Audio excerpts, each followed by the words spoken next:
The mind is like a mirror. We're the self. And we're seeing the world and we're seeing ourselves through the mirror of our mind. We all have the experience, Tom, that when we're agitated, nothing really looks good anymore.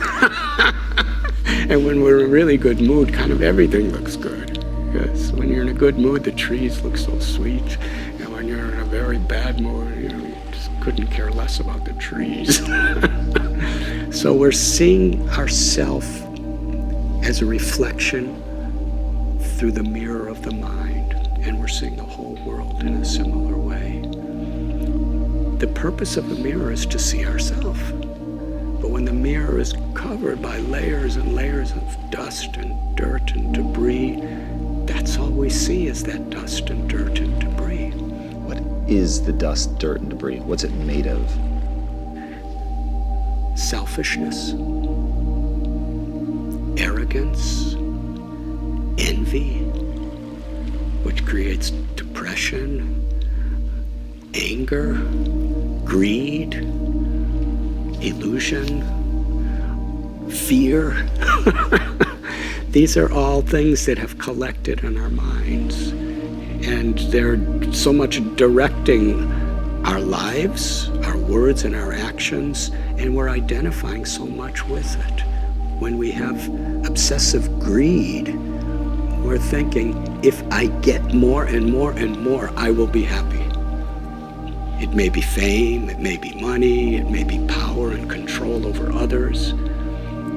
When we have this envy, then we're thinking by pushing somebody else down, I'm putting myself up. So all of these symptoms of this false ego are like the dust and dirt of the mind. And when we're meditating, when we're chanting God's names, it's a process of cleaning the mirror of the mind, to actually become free from these unwanted things. And then from our very mind, when it's clean, we see our true self, and we see the true equality of all living beings, and we see the beauty of nature inherently. Everything's changing. We're born, we exist for some time, we grow, we may produce offsprings, but then inevitably we grow old and we die. That's just the way nature is in this world. But we see the inherent eternal essence within ourselves and within everything. And we live with sadachar.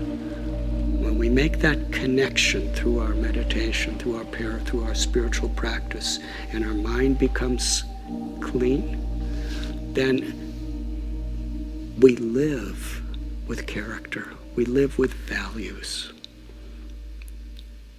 That's the greatest need in the world, the value of compassion, the character of integrity. There's so much poverty in India. There's so much poverty in Los Angeles. There's poverty everywhere. It's not just because of environmental problems. It's because of the way humans are living. We're creating so many of the environmental problems, and we're creating so much poverty. If we have compassion, if we really care about each other deeply, then each and every one of us, whoever we are, we can make a difference. And that's a life of values.